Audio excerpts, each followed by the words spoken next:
सभी को नमस्कार, सभी को नमस्कार। Hello hello hello. अरे आवाज नहीं आ रही है, हम आ रहे हैं ना, तुम्हारे दिल में आवाज भी आ जाएगी। क्या बात कर रहे हो भाई? कैसे हैं आप सभी? Yes please come. सारे बच्चे एक बार आ जाओ फटाफट से, फिर बातें करेंगे।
आ जाओ बच्चों, आ जाओ, सारे बच्चे आ जाओ फटाफट से।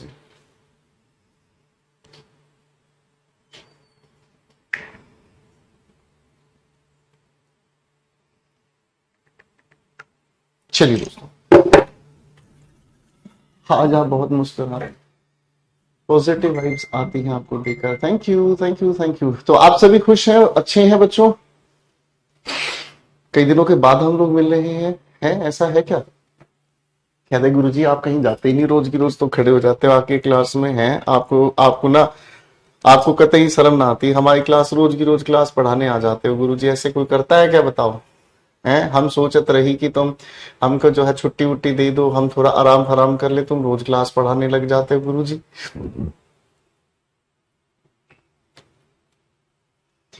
जरा मुझे याद दिलाओगे दोस्तों, हम कहां तक थे क्वेश्चंस में?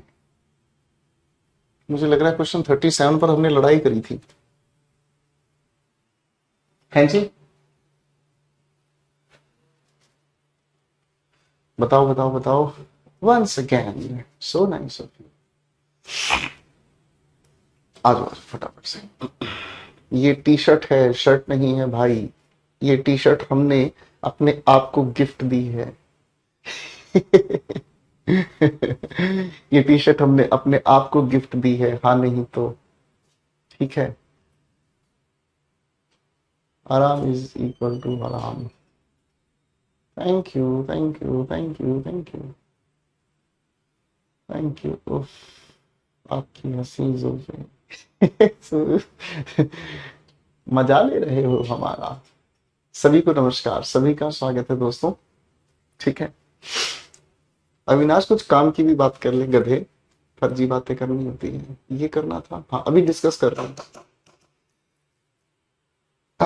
क्वेश्चन 37 का आंसर बनाने वाले आ जाओ फटाफट से। क्वेश्चन 37 का आंसर बताओ भाई। क्वेश्चन 37 हुआ नहीं था हमारा, तो इसकी हम लोगों को आपके साथ लॉजिकल डिस्कशन लेकर चलनी है। इसका लॉजिकल डिस्कशन हमें लेकर चलना है। बताओ भाई, इसके अंदर क्या आप लोगों ने, इसके अंदर आप लोगों को बताना है क्या रीजन था, इसका आंसर बनाने की हमें कोशिश करनी थी। ठीक है जी। तो अगर हम सवाल को ध्यान से समझने का काम करें, तो बात हमें समझ में आती है ये कि हम चाहे पी से, चाहे क्यू से, चाहे आर से, किसी से भी शुरुआत कर सकते हैं, है ना दोस्तों? इस क्वेश्चन में हम किसी भी पार्ट से सेंटेंस की शुरुआत कर सकते हैं। ठीक है दोस्तों, यही हमें समझ आया था। और फिर हमारी जो कहानी उलझ गई थी, ये जो हमारी कहानी रह गई थी, ठीक है, इस कहानी में हमें ये देखना था कि कौन से ऑप्शन का लिंक हमें बनाकर चलना है ना दोस्तों? कौन से ऑप्शन का लिंक बनाकर हमें चलना है। तो सवाल सिर्फ इस बात का था कि लिंक बनाकर ही इसको ठीक बनाया जा सकता है। ठीक है ना? अब ध्यान से अगर हम समझने का काम करेंगे तो इस लिखे हुए सवाल में हमें एक चीज समझ में आए कि सोशल मोरालिटी की बात कही है, ठीक है। और इसके बाद हमें लिखा हुआ चाहिए एस, है ना। तो आर और एस हम लोग अगर यहां पर देख लेते हैं तो ये ज्यादा ठीक होगा। फाइन, पी और क्यू को अगर हम आपस में मिलाते हैं, a certain moral code of conduct is ultimately necessary to ensure that society does not fall prey to degeneration of values which would lead to rampant sufferings and ultimately chaos. Society's concerns are concerns anything capable of causing a detrimental impact on the short term in course of time and is ultimately bound to affect us or our children. When you talk about social morality of any kind, what comes to into play is our ability to feel for the well-being of our society. It is a concern तो हमें ये समझ में आ रहा है, हमें ये समझ आ रहा है कि कंसर्न यहां भी है, कंसर्न यहां भी है, ठीक है जी। मैं इसके आंसर पर श्योर नहीं हूं, ठीक है जी। मैं इसके आंसर पर श्योर नहीं हूं कि इसका आंसर क्या बनेगा, ठीक है जी। बाकी अपने हिसाब से तो पी क्यू आर एस का सीक्वेंस चुपचाप हम बना दे, ठीक है जी। मैं इसके आंसर को लेकर श्योर नहीं हूं, ठीक है। लेकिन इस तरह का क्वेश्चन चैलेंज किया जा सकता है कि अगर आप कहते हैं जी पी से ही शुरुआत करो, तो मैं कहूंगा क्यू से शुरुआत क्यों नहीं करेंगे, है ना। आप कहोगे क्यू से शुरुआत करो, मैं कहूंगा आर से शुरुआत क्यों नहीं करेंगे, ठीक है ना। तो इस तरह के क्वेश्चन के अंदर हम अक्सर चैलेंज कर देते हैं और मुझे आर और एस का सीक्वेंस सीधा सीधा नजर आ रहा है, इसलिए मुझे डी के अलावा कोई और आंसर, मेरे दोस्त, डी के अलावा कोई और आंसर हम लोगों को सेटिस्फाई नहीं कर पा रहा है, ठीक है। डी के अलावा कोई और आंसर हमें सेटिस्फाई नहीं कर पा रहा है, ठीक है जी। फाइन, चलिए 38 क्वेश्चन कहता है सभी ऑप्शंस को ध्यान से देखते हैं। आर पी एस क्यू यानी कि शुरुआत सबकी अलग है, बस तो फिर आंसर सेट हो जाएगा, ठीक है जी। बेटे पिंकी, जितनी दूर आप जा रहे हो उससे दूर मैं जाकर वापस आ चुका हूं, ठीक है बेटा पिंकी। क्वेश्चन 38 पर आ जाओ। लिखा है those who say death should be the punishment in some cases agree that it is to be in special cases alone the most heinous. Heinous का मतलब होता है नफरत से भरे, जिसे देखकर नफरत आ जाए।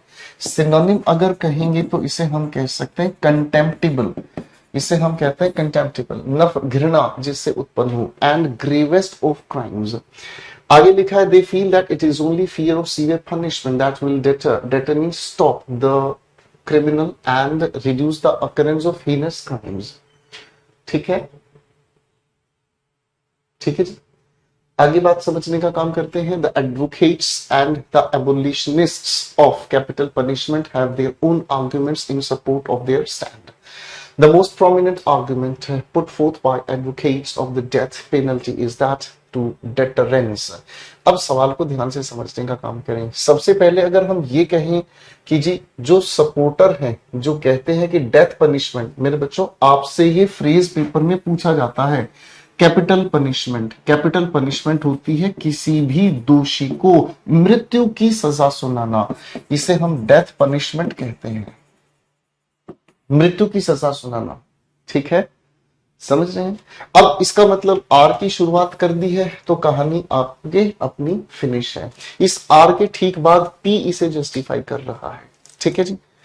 क्वेश्चन 39 पर आओ दोस्तों। लिखा है हमारे सामने, क्या है भाई, पी आर पी क्यू यानी कि एस की शुरुआत नहीं है।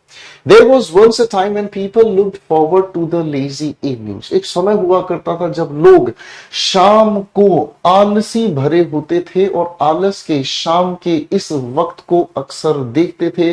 जिंदगी ओही सी तेरे नाल जेड़ी जी लई। शाम का वक्त होता था, बड़ा आलस से भरा होता था, ठीक है। क्यों? क्योंकि गांव गांव के जो व्यवहार होते थे वो सुबह 4 बजे अपनी जिंदगी शुरू करते थे। सुबह 4 से 10 या 11 बजे तक अपनी जिंदगी का सारा लगभग काम निपटाते थे। 11 से 2 बजे तक कोई और काम है वो निपटा लिया। 2 से 5 बजे तक भाई साहब बड़ा आलस भरा ये समय होता था और 5 से 7 या 8 तक फिर अपना काम किया और भाई 8 बजे सो जाना। पुराने जमाने की ये बात है। आजकल कहानी उल्टी हो गई है, और कहानी उल्टी क्या हो गई, लोग भाई साहब सोते ही सुबह 4 बजे हैं। आप जैसे लोग हैं जो सोते ही सुबह 4 बजे हैं, है ना। अब भाई सोने वाले ही लोग 4 बजे हैं, तो भाई साहब उनका सारा वर्क साइकिल अलग दुनिया में चला गया है। ठीक है। आप में से अगर कोई बच्चा लेट नाइट स्टडी करता है, ठीक है, आप में से अगर कोई बच्चा लेट नाइट स्टडी करता है, तो लेट नाइट स्टडी करने से पहले एक चीज अपनी जरूर श्योर करने कि क्या आप कम से कम 8 घंटे की नींद पूरी करते हैं। बस अगर 8 घंटे की नींद आप अपनी पूरी करते हैं, तो ही आपके लिए ये फायदा है, तो ही आपके लिए फायदा है कि आप चाहे दिन में चाहे रात में अपनी पढ़ाई कर सकते हैं। ठीक है। वैसे बायोलॉजिकली अगर हम कहें, अगर आप एक साइंस स्टूडेंट है तो मेरी बात जल्दी समझ पाएंगे। सर विप्लव को क्लास से हटा दीजिएगा। हाँ जी। अगर आप साइंस स्टूडेंट है तो मेरी बात बहुत अच्छे से समझ सकते हैं कि हमारा जो फिजियोलॉजिकल एक्टिविटीज हैं वो एक स्पेसिफिक टाइम के अकॉर्डिंग, ठीक है, एक स्पेसिफिक टाइम के अकॉर्डिंग ही रोटेट करती है सारी फंक्शंस को। ठीक है। तो लेट नाइट स्टडी करना आपके लिए रिस्क भी है। ठीक है। कोशिश कीजिएगा लेट नाइट स्टडी की बजाय आप अपने दिन को इतने हिस्सों में प्रॉपर तरीके से बांटे, ठीक है, उसे मैनेज करें। सर लेट नाइट ऑफिस रहता है, क्या ऑफिस है आपका, क्या काम करते हैं मेरे भाई। There was once a time when people looked forward to lazy evenings। तो इस लाइन से मुझे याद आया, इसलिए मुझे आपको बताने का मन किया।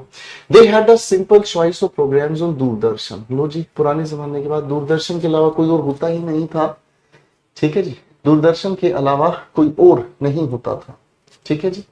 आगे हमारे सामने लिखा हुआ है क्या चीज, it was entirely up to them to watch or not to watch the selected presentation।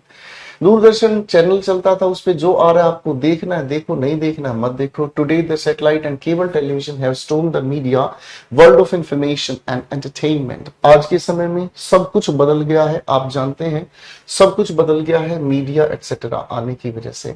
तो शुरुआत पी से हम कर लेते हैं, तो ये दोनों बाहर हो गए, है ना जी। पी के बाद एस, पी के बाद एस पहले से ही दे दिया है हमें आंसर, है जी। पी के बाद एस और पी के बाद एस दोनों ऑप्शंस हमें पहले से ही दे दिए हैं जी बच्चों। चलिए अब हमें देखना होगा, ठीक है, अब हमें देखना होगा इनके अंदर हमें क्या करना है। ठीक है जी। लेकिन एक बात हमें समझ में नहीं आई,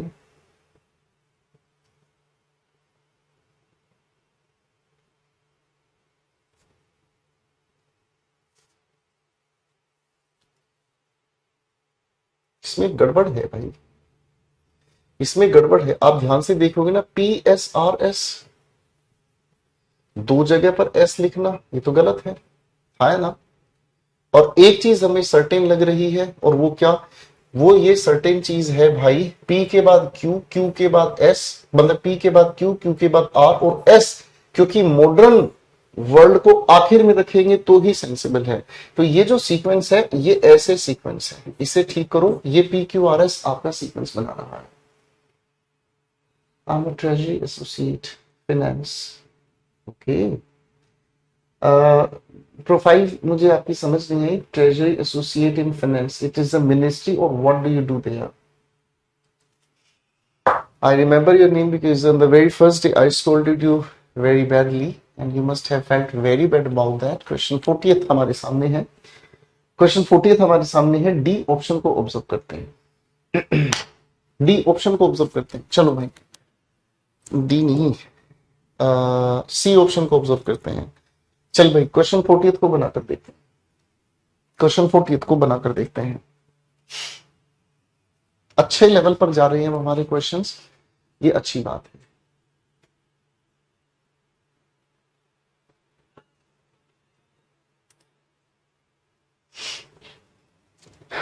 क्वेश्चन हमारे सामने क्या लिखा है, पी आर पी क्यू, यानी कि एस की शुरुआत नहीं है। He wanted to do something to deliver the humanity from all such misery। He reflected on this problem for long। He किसके लिए यूज हुआ ढूंढेंगे। Siddhartha was greatly touched as he was an old man, a sick man and a dead body। He saw, basically ये सिद्धार्थ गौतम जी के बारे में है, या फिर अगर हम कहें तो महात्मा बुद्ध। ठीक है जी, ओके। आगे देखते हैं हमारे सामने क्या लिखा है। At last on hearing some words from the mouth of a hermit which encouraged him to renounce होता है त्यागना the world, he decided to leave the palace and go into the forest for meditation. ऐसा option कहता है before going he had a lasting glance on his beloved wife Yashodhara and son Rahul who were enjoying a sound sleep at midnight. ठीक है, तो सबसे देखो ये तो सबको पता है महात्मा बुद्ध के जीवन की ये सबसे बड़ी घटना है, सभी बच्चे ये जानते हैं, इसे हम धर्म चक्र परिवर्तन भी कहते हैं। क्यू से शुरुआत कर दो, सारे ऑप्शंस अपने आप गलत हो गए। क्वेश्चन 41 पर आओ मेरे प्यारे प्यारे दोस्तों। क्वेश्चन 41 क्या कहता है? ठीक है जी, फाइन। चलिए क्वेश्चन 41 पर हम काम कर रहे हैं। द मेन मैनिफेस्टेशंस, मैनिफेस्टेशन का सिनोनिम अगर आपसे कोई पूछे तो कहेंगे रिविलेशन। ठीक है जी, क्या कहेंगे? Revelation.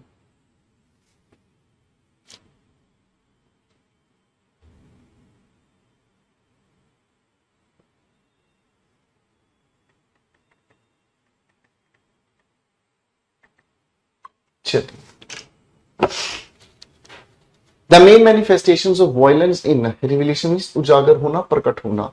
Violence in recent times have been extremism, terrorism, assassination by bombs and bullets. इस लाइन को देखोगे ध्यान से तो समझ आएगा कि आज के समय में जो हमारे सामने हो रहा है, जो भी हमारे सामने हो रहा है, हर चीज में एक वायलेंस आपको देखने को मिलेगा।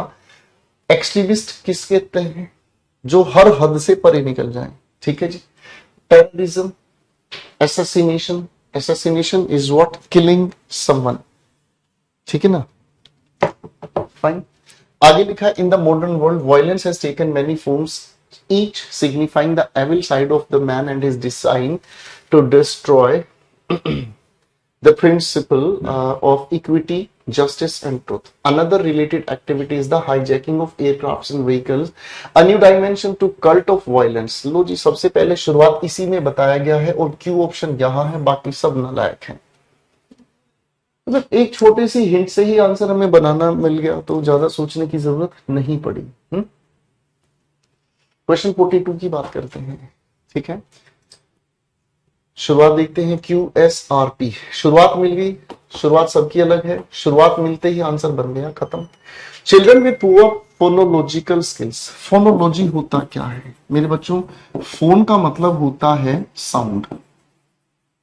जैसे आप लोगों ने सुना है टेलीफोन, तो फोन का मतलब हो गया साउंड, और टेली का मतलब होता है डिस्टेंट, यानी कि जो दूर तक आवाज पहुंचा दे या दूर की आवाज सुना दे। मैंने क्या कहा? जो दूर तक आवाज पहुंचा दे या दूर की आवाज सुना दे। ठीक है जी, सत्यम को हटा देना सर क्लास से। चलो भाई, ठीक है। हाँ भाई, अब फोन का मतलब हुआ साउंड, डिस्टेंट तक जो साउंड पहुंचा दे। ठीक है, अब इसी के साथ ओ लिखा है तो ऑफ हो गया, और लॉजी अगर जुड़ गया तो स्टडी हो गया। तो क्या हुआ? Study of sound is called phonology. कहां थे हम? हाँ, द कंसेंसस। कंसेंसस का मतलब होता है जनमत। ठीक है जी, या फिर इसी को हम कहते हैं जन, मतलब जो आपकी जनसंख्या है। ठीक है ना, जो आपकी जनसंख्या है, फाइन, जो आपकी जनसंख्या है, जो आपकी बहुत सारी लोग हैं। द कंसेंसस कंसर्न्स, आगे लिखा है the causal role of phonological skills in young children's reading progress. ठीक है जी, आगे studies of the factors governing reading development in young children have achieved a remarkable degree of consensus over the past 2 decades. Children who have good phonological skills or good phonological awareness become good readers and good spellers. यानी कि जिनको sound study की अच्छी जानकारी है, ठीक है जी, जिनको साउंड स्टडी की अच्छी जानकारी है, उन बच्चों के अंदर ये देखने को मिलता है वो अच्छे रीडर भी बनते हैं, अच्छे स्पेलर, स्पेलर मींस स्पेलिंग लिखने वाले। तो इस लिखे हुए पूरे पैसेज की अगर हम बात करें तो शुरुआत क्या कहने की कोशिश करेंगे? तो शुरुआत अगर देखो तो यहां पर इस पूरी लाइन के अंदर नेगेटिव बात कही गई है। ठीक है, बात समझ रहे है ना? चलिए, अब इसकी अगर हम बात कर रहे हैं तो भाई कंसेंसस कंसर्न, जो चिंता का विषय वो ये है कि causal rule of phonological, causal का मतलब जो बहुत ज्यादा जरूरी है, फोनोलॉजिकल स्किल्स यंग चिल्ड्रन में होनी चाहिए। फाइन। अब इसमें अगर हम कहें इस कंसेंसस को पहले यहां कहा गया है, पिछले 2 दशक यानी कि पिछले 20 साल में इस चीज के लिए लोगों का ज्यादा वोट हुआ है। ठीक है, तो अगर आप इस लिखे हुए ऑप्शन में, आप इस लिखे हुए ऑप्शन में इसको ही शुरुआत रखते हैं, ठीक है जी, तो इसकी शुरुआत को ही जस्टिफाई क्यू का, आर के बाद क्यू कौन से ऑप्शन में है, आर के बाद क्यू नहीं, क्यू नहीं, क्यू नहीं, ये रहा। ठीक है जी, ठीक है भाई, क्लियर है। अगले क्वेश्चन पर आ जाओ भाई। क्वेश्चन 43 हमारे सामने लिखा है, इधर ध्यान से देखते हैं। P R Q R, S को हटा दिया गया है। ठीक है जी, चलो भाई आंसर बनाकर दिखाओ।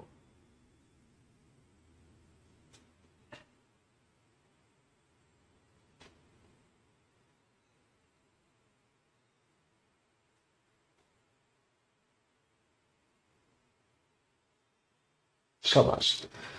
देन द लिबरलाइजेशन, देन हम तब यूज करते हैं जब पहले कोई बात कहें उसके बाद देन कहा, ये आइडिया एक्सटेंशनर है। Then the liberalisation process became inevitable, inevitable ये पूछा जाता है, ये वन वर्ड सब्स्टिट्यूशन में पूछा जाता है, that can not be avoided, that can not be avoided यानी कि जिसे टाला ना जा सके। कई बार एग्जामिनेशन में ये पूछा जाता है। ठीक है जी, आई थिंक 42 इज रोंग। क्या हुआ, 42 इज रोंग, बताओ बताओ 42 रोंग क्यों है, रीजन बताओ।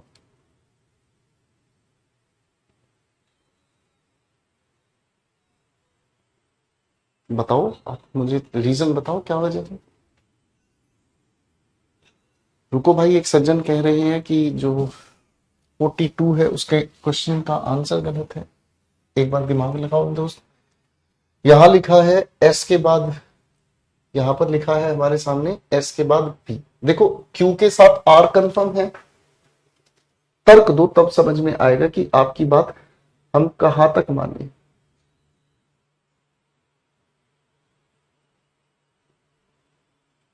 बताओ बेटा।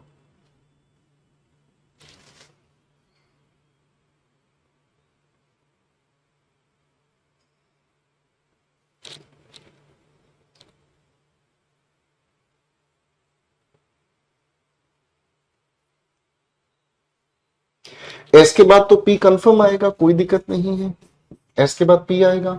यहां पर आपने अच्छे फोनोलॉजिकल स्किल्स जिनके पास है उनकी बात कही, और जिनके पास फोनोलॉजिकल स्किल्स ठीक नहीं है उनकी बुरी हालत है। तो एस के बाद पी आप बिल्कुल लिखेंगे, कोई दिक्कत नहीं है। और एस पी आर क्यू आपके सामने सारे ऑप्शन आ गए हैं, बिल्कुल ठीक है। हाँ, तो हम क्वेश्चन 43 पर, चलो चलो फटाफट से क्वेश्चन 43 पर आओ दोस्तों। क्वेश्चन 43 क्या कहता है, लेट अस सी। फाइन, देखते हैं। Then the liberalisation process became inevitable. ठीक है, it encourages initiative, entrepreneurship and competition which is very vital। vital का सिनोनिम पूछा जाता है आपके एग्जाम में, और vital का मतलब होता है दोस्तों important, important for growth of the economy. आगे लिखा इन ड्यू कोर्स, देखो ये इट किसके लिए यूज हुआ है, लिबरलाइजेशन के लिए। ठीक है ना, ये किसके लिए यूज हुआ है, लिबरलाइजेशन के लिए। ठीक है ना, तो सीक्वेंस में कहीं पर भी लिखा हो, पर ये अपने आप में कंफर्म है कि सीक्वेंस में पी के बाद कहीं पर भी लिखो, क्यों बाद में आएगा। In due course of time institutions became stagnant, stagnant का मतलब होता है स्टेल, सिनोनिम लिख लीजिएगा। ठीक है ना, जिसे हम हिंदी में कहते हैं बासी। ठीक है, या फिर अगर हम जिसे कहते हैं हिंदी में जड़वत, यानी कि जो अपने स्थान पर ठहर गया है, जो अपने स्थान पर ठहर गया है, जो अपने स्थान से कहीं और नहीं जा रहा, उसे हम कहते हैं स्टेगनेंट। जैसे आप देख रहे हैं कि बारिश का पानी रोड के किसी खड्डे में भर जाता है, उसे आप स्टेगनेंट कह देते हैं। ठीक है जी, In due course of time, our institutions became stagnant, corrupt, and inefficient due to permit Raj and centralized control. अच्छा जी. Liberalization enhances economic activities. तो हमें ऐसा लगता है कि लिबरलाइजेशन को हमें लगता है कि लिबरलाइजेशन को अगर देखा जाए तो भाई पी के बाद एस तो आएगा ही आएगा, लेकिन इसी पी को जस्टिफाई एस भी कर रहा है. देखो भाई कौन से ऑप्शन पर जा रहे हो आप. पी एस क्यू यहां नहीं है, यहां नहीं है, यहां नहीं है, सही आप बी बॉम्बे पर पहुंच गए. ठीक है जी. सत्यम बेटा क्लास में पढ़ाई पर ध्यान दो, बस फालतू बातों में बिल्कुल ध्यान मत दो. ठीक है. आप विश्वास नहीं करोगे, ये जो चीजें आपको कराई जा रही हैं इसके लिए बहुत एफर्ट्स लगाए जाते हैं दोस्त. ठीक है. और हम इधर उधर की बातों में टाइम लगाएं तो मुझे नहीं लगता उसमें कोई आपका फायदा है. ठीक है. सर मेरा सिलेक्शन IOCL बरौनी में आ गया है आपकी वजह से. शुक्रिया. नहीं नहीं आपकी मेहनत है दोस्त. कंग्रेचुलेशन. सदरूल सदरूल सदरूल नाम है इस बालक का. बेटे इस नाम का मतलब क्या होता है, मैंने पहली बार ये नाम सुना है, बताओगे मेरे बेटे. चलो बेटा.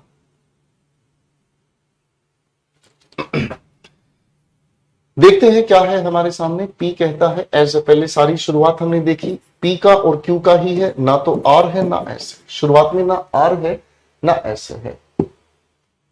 मेगा बेटा ध्यान दिया करो क्लास में. ठीक है.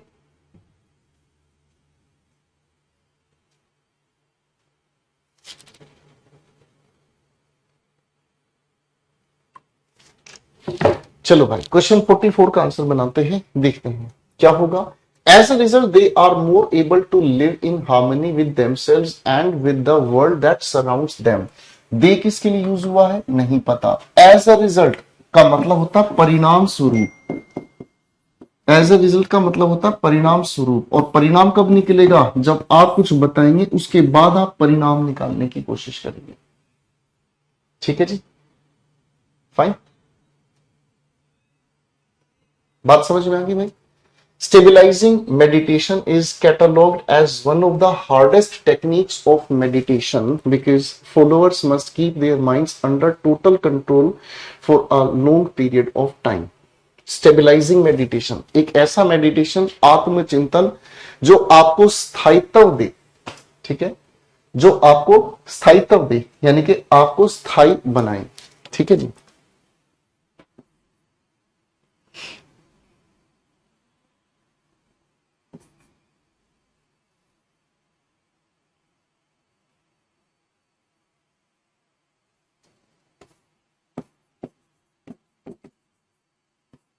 ये मैंने क्या लिखा है, एक छोटा सा एग्जांपल चीजों को सिर्फ समझाने के लिए. ये मैंने क्या लिखा है दोस्तों, स्वस्थ. मैंने क्या लिखा है, स्वस्थ. स्व का मतलब सेल्फ और स्थ का मतलब हो गया क्या चीज, स्टेबल. जो अपने आप को स्टेबल करे वो अवस्था स्वस्थ अवस्था कहलाती है. ठीक है. जो अपने आप को जो अपने आप को स्थायी बना ले वो अवस्था स्वस्थ कहलाती है. ठीक है जी. बात समझ रहे. तो आप अगर अपने आप को हेल्दी रखना चाहते हैं तो इसका मतलब आप अपने शरीर को ठीक बनाए रखने के लिए जो कोशिश करेंगे. ठीक है जी. प्लीज.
क्यू के बाद एस ही करेक्ट आंसर है।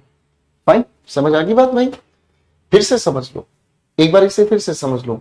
स्टेबिलाईजिंग मेडिटेशन अपनी जगह बिल्कुल सही काम कर रहा है। यहां पर दे किसके लिए यूज हुआ, इसलिए पी की शुरुआत नहीं हो सकती, हमने पी को उड़ा दिया। फिर हमने देखा जी यहां दिस मेडिटेशन लिखा है, यानी कि ये भी शुरुआत में नहीं आ सकता। फिर हमने देखा दिस यहां लिखा, ये भी शुरुआत में नहीं आ सकता। तो शुरुआत किससे हो गई, क्यू से। अब क्यू के बाद इधर लिखा है एस, इधर लिखा है पी, यानी कि क्यू के बाद इसको देखना है दोनों में से कौन सी चीज आएगी। यहां पी वाला ऑप्शन परिणाम बता रहा है, परिणाम आएगा बाद में, इसलिए क्यू के बाद पी वाले ऑप्शन को हमने मार्क कर दिया। खत्म, बात समझ में आ गई दोस्तों? चलिए अगले क्वेश्चन पर आते हैं। क्वेश्चन 45 पर दिमाग लगाते हैं, क्या कहता है। क्वेश्चन 45 पे दिमाग लगाते हैं, क्या कहता है, ध्यान से देखो। They feel that during their time, young boys and girls were better behaved, more obedient, and had greater respect for their elders. They किसके लिए यूज हुआ है नहीं पता, पी वाला ऑप्शन बाहर कर दिया, पी वाला ऑप्शन बाहर कर दिया। Young people on the other hand feel that they are capable enough. Comparison लग रहा है, कंपैरिजन लग रहा है कि भाई यंग पीपल है कुछ और महसूस करते हैं, और दे जिसके लिए यूज किया वो कुछ और महसूस करते हैं। इस ऑप्शन को ध्यान से देखोगे क्या लिखा है, the people belonging to the older generation. तो शुरुआत यही होगी भाई, जो बुजुर्ग है, जो बुजुर्ग है सबसे पहले उनका जिक्र आना चाहिए। लो भाई, आर की शुरुआत ऑप्शन डी आपके पास सेट हो गया भाई। चुटकी बजाते ही क्वेश्चन सोल्व होते जा रहे हैं भाई। क्वेश्चन 46 पर आ जाओ भाई। Question 46, R S Q P सबकी अलग शुरुआत है, अलग शुरुआत मिलते ही आपका आंसर बन गया। चल भाई 46 का आंसर बताओ फटाफट से।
चलिए भाई अमित समझ नहीं पा रहा हूं आप क्या लिख रहे हैं। क्वेश्चन 46 का आंसर बनाने की कोशिश कर रहे हैं बहुत सारे बच्चे, और लगभग आंसर आ गए हैं। ठीक है, फाइन। अब भाई ध्यान से देखते हैं। About 30 new hydro projects are now under execution with an installed capacity of 5600 megawatt. However contradiction का काम करता है, यानी कि ये शुरुआत में आ ही नहीं पाएगा, बाहर कर दिया भाई। ठीक है जी।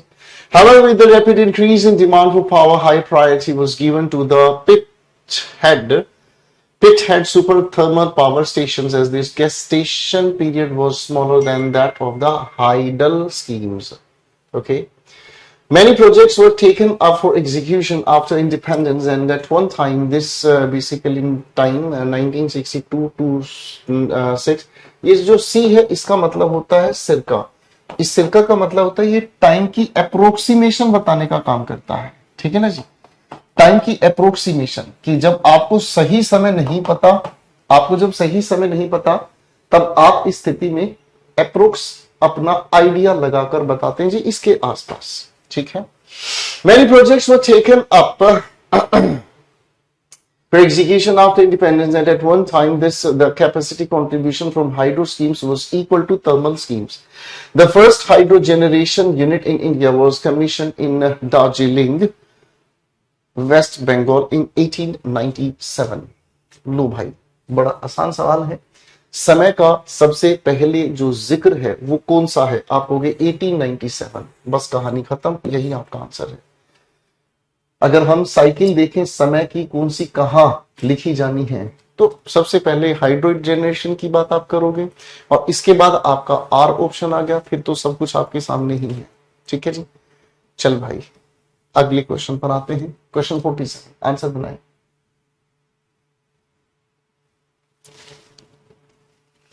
क्वेश्चन का आंसर बना भाई फटाफट से। ये तो छोटे छोटे सवाल आ गए, चिंटू सवाल आ गए यहाँ पे सामने।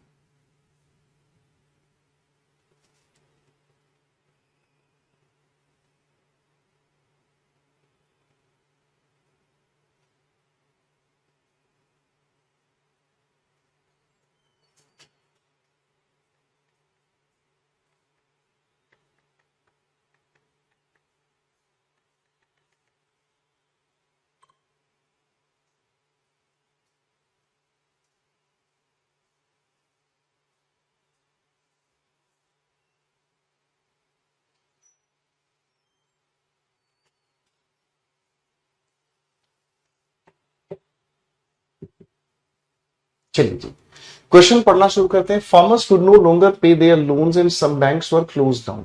किसानों ने पैसा नहीं लौटाया लोन का, इसलिए कई बैंक बंद हो गए। Prices drop due to increase supply which was followed by a drought. Drought सूखा पड़ गया, ठीक है जी, यानी कि बारिश का ना होना, ये ड्रॉट कहलाता है। The country was well advanced in technology in farmers increase their production levels. Country के अंदर बहुत ज्यादा टेक्नोलॉजिकल एडवांसमेंट था और इसी वजह से लोगों ने प्रोडक्शन, किसान भाइयों ने प्रोडक्शन लेवल बढ़ाया। The great depression in America began with the production and low prices in the agriculture sector. Great depression आया, आर्थिक मंदी आई, 1839 के आसपास की घटना है, मुझे एग्जैक्ट याद नहीं है 1839 की घटना है या 1848 की घटना है या 1948 की घटना है। आर्थिक मंदी आई थी, पता नहीं 1900, भगवान जाने, एग्जैक्ट मुझे फिगर याद नहीं है। The Great Depression in America began with the production and low prices in the agricultural sector. चलिए, तो आप समझ रहे हैं कि अमेरिका को ही द कंट्री कहा गया है, अमेरिका को ही द कंट्री कहा गया है, तो भाई एस की शुरुआत एक ही जगह पर है और यही करेक्ट आंसर है। बताओ, कुछ भी सोचने की जरूरत नहीं है, एक छोटी सी बातचीत को ऑब्जर्व करो, आंसर अपने आप खुद ब खुद पता चल जा रहा है। क्वेश्चन 48 का आंसर बनाते हैं भाई। अच्छा, 1930 में आई थी, सॉरी, थैंक यू, आपने मुझे याद दिलाया, बहुत अच्छा, बहुत बहुत शुक्रिया मेरे दोस्त। क्वेश्चन के सारे ऑप्शन देखेंगे, क्यू पी आर एस, शुरुआत अलग है, शुरुआत ढूंढ दो, आंसर बन गया। आर्थिक मंदी 1930 में आई थी, जिसको हल किया था कीन्स ने।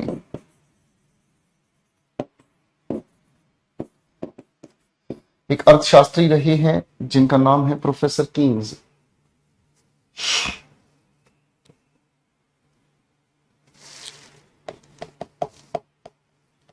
चलिए मैं बनाता हूं, कोई बात नहीं।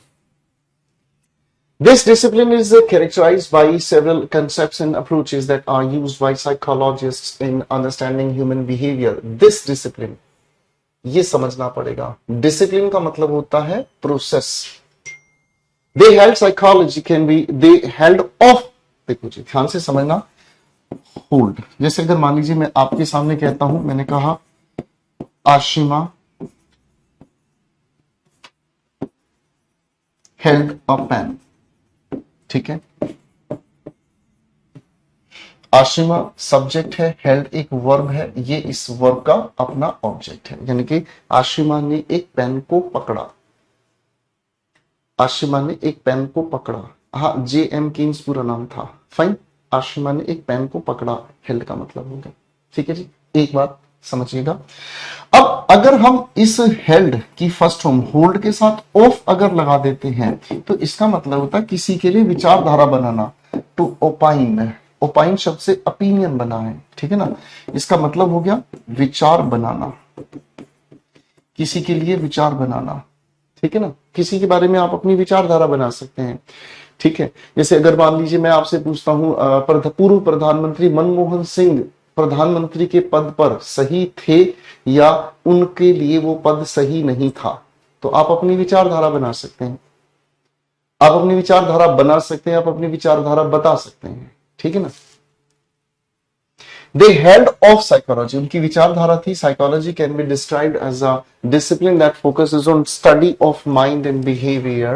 Some of the most common psychological concepts that are used to modify or change an individual's behavior include operant conditioning. जो आप में से जो भी स्टूडेंट्स, आप में से कितने ऐसे स्टूडेंट्स हैं या आप में से कितने ऐसे साथी भाई हैं जो टीचर भी हैं या जो टीचिंग का कोई कोर्स किए हुए हैं, मतलब ETE, DElEd, DIET, BEd, MEd, JBT, आप में से कितने लोग कर रहे हैं, कर चुके हैं? उनको मैं फिर इस चीज के बारे में बताऊं वरना फिर सीधा आंसर बता के आगे चले जाएंगे। आप में से कोई ऐसा दोस्त है जो जेबीटी, डाइट, बीएड, जेबीटी कुछ कर रही हुए है? तो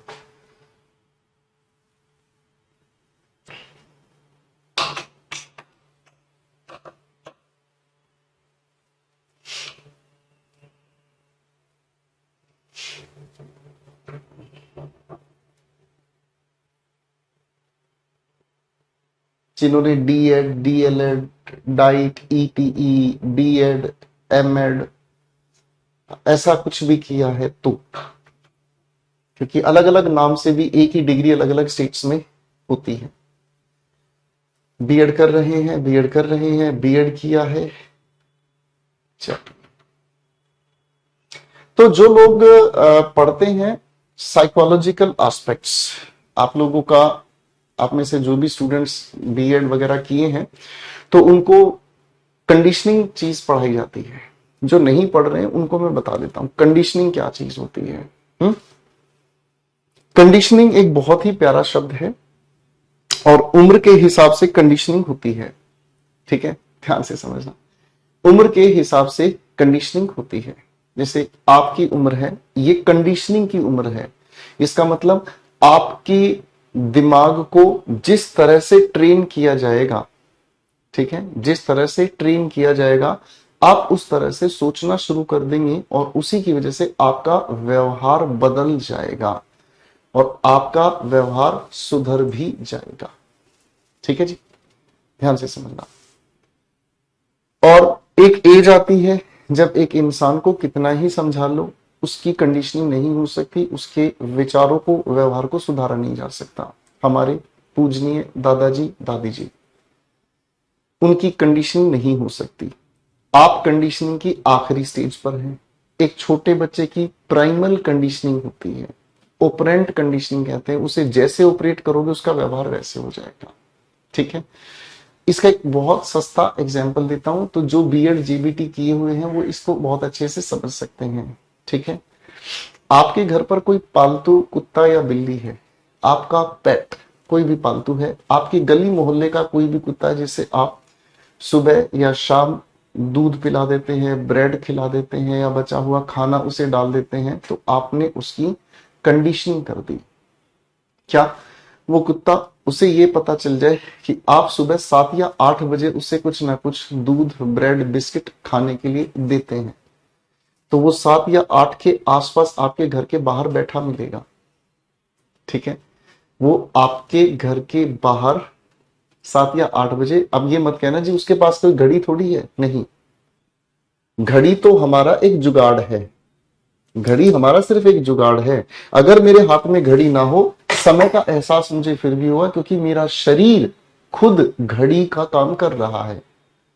मुझे भूख लगेगी तो मुझे पता चल जाएगा कि काफी समय बीत गया, मुझे कुछ खाना है। तो घड़ी बेसिकली एक जुगाड़ है और कुछ नहीं है।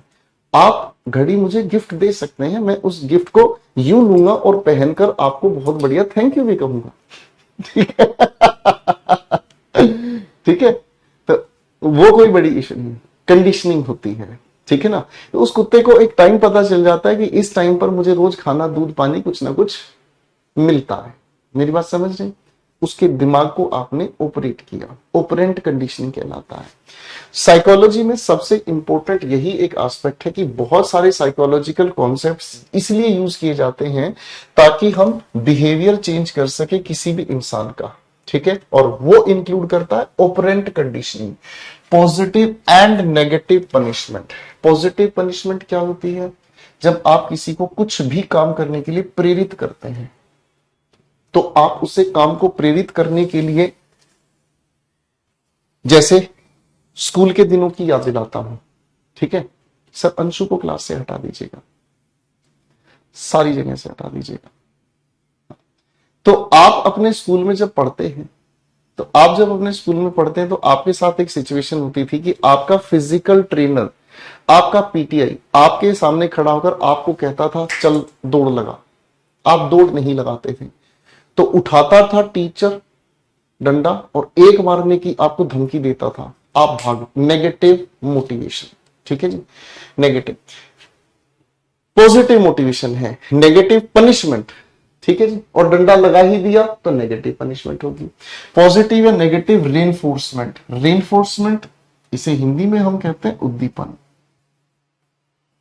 ठीक है ना जी। बेसिकली ये एक तरह का स्टिमुलस है, सिनोनिम लिख लेना भाई। बेसिकली अपने आप में एक स्टिमुलस है, एक तरीके का मोटिवेशन है। हालांकि तीनों टर्म्स अलग हैं, बेसिकली ये तीनों टर्म्स अलग हैं, ठीक है जी, लेकिन फिर भी कई जगह पर इनके अंदर माइनर फर्क आ जाता है।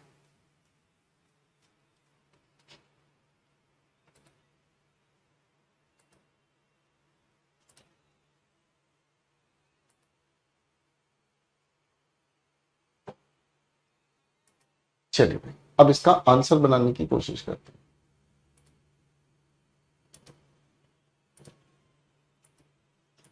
चलो भाई, आंसर बनाने की प्रोसेस पर आते हैं।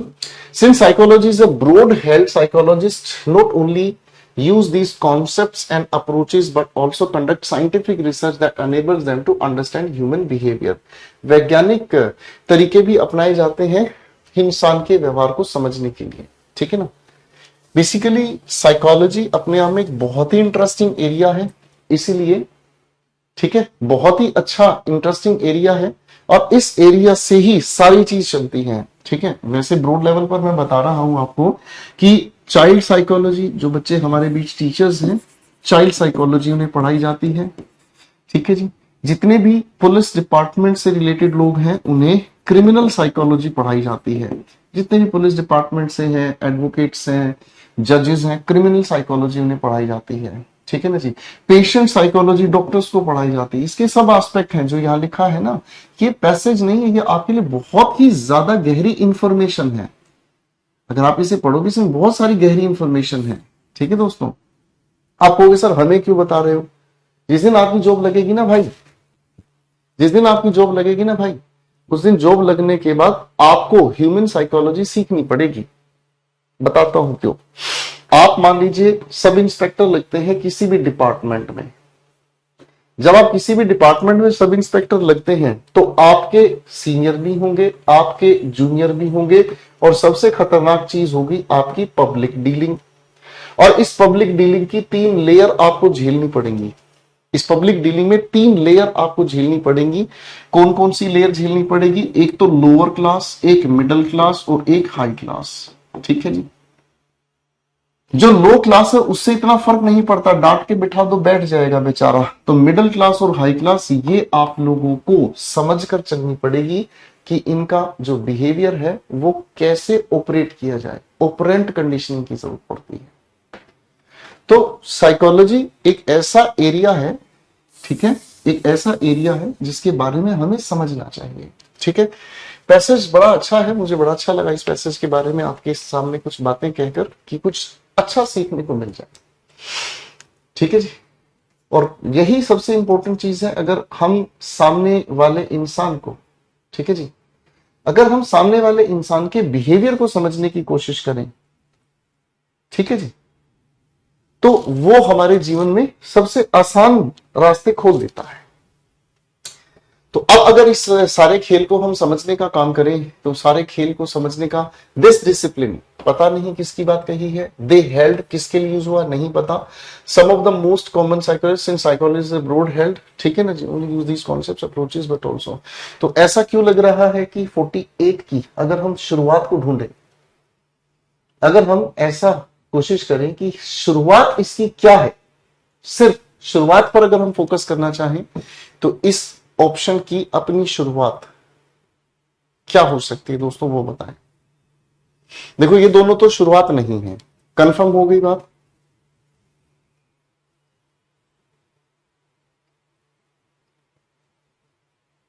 इन दोनों में से कोई एक शुरुआत है।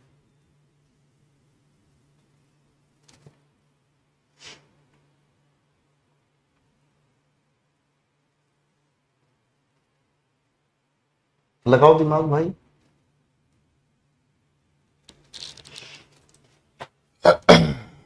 अगर हम इसकी शुरुआत को समझने का काम करें,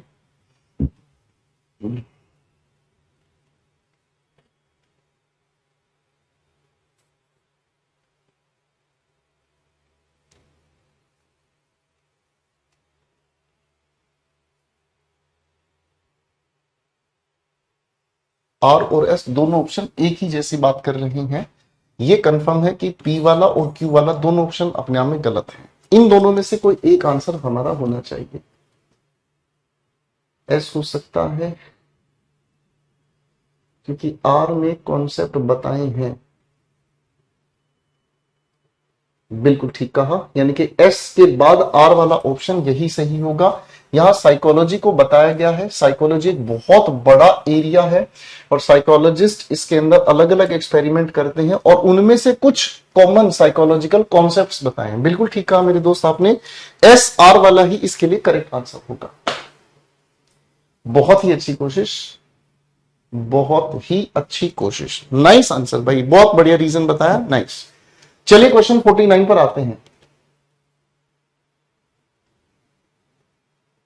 क्वेश्चन 49 पर आते हैं।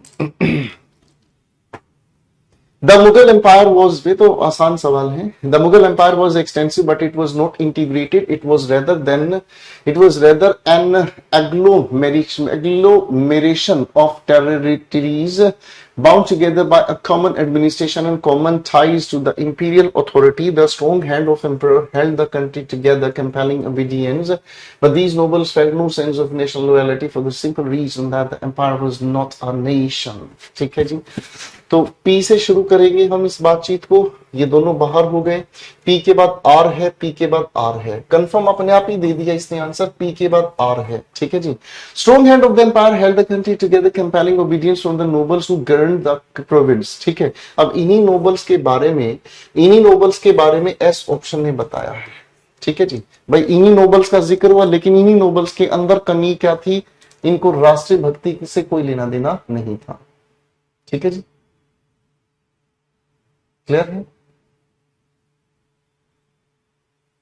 चलिए हमारा आखिरी सवाल, हमारे डिस्कशन का आखिरी सवाल देखते हैं। क्यू आर एस, पी की शुरुआत नहीं है बेटे, ये आखिरी सवाल है, ये आंसर बता दो, फिर विदाई समारोह शुरू करेंगे।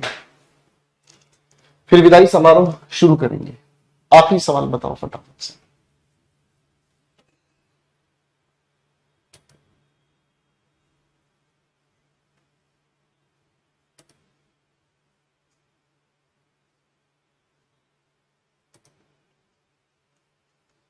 बेटा रीजन के साथ बताना, रीजन के साथ बताना, बिना रीजन के कोई आंसर वैलिड नहीं होगा। अब देखो पहले क्वेश्चन की पहली लाइन ने ही हमें बता दिया ये इट है। इट तब आएगा जब कोई नाउन आएगा, बट कॉन्ट्रडिक्शन बताएगा, इट तब आएगा जब कोई नाउन आएगा। एस की शुरुआत हमें चाहिए, सब खत्म, एस की शुरुआत। भाई एक कितनी देर लगी, मात्र 1 सेकंड। भाई इट अपने आप में एक प्रोनाउन है, तब आएगा जब इससे पहले इट का जिक्र कोई और हो। यहां भी इट, यहां भी इट, बट कॉन्ट्रडिक्शन बताएगा। तो तीनों बाहर हो गए, एक ही ऑप्शन की शुरुआत है, वो एस। ठीक है बच्चों, ठीक है दोस्तों,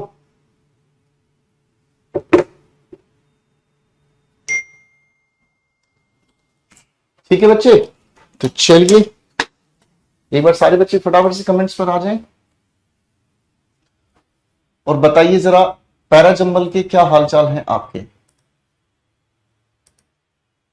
बताओ बेटे, आपके पैराजंबल के क्या हालचाल हैं, है कुछ इंप्रूवमेंट या नहीं?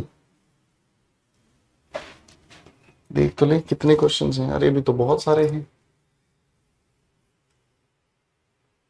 69 तक हैं। चलो भाई होमवर्क दे देते हैं आप लोगों को, होमवर्क आपको दे देते हैं 51 से 69 तक, ठीक है जी, 51 से 69 तक, ठीक है जी।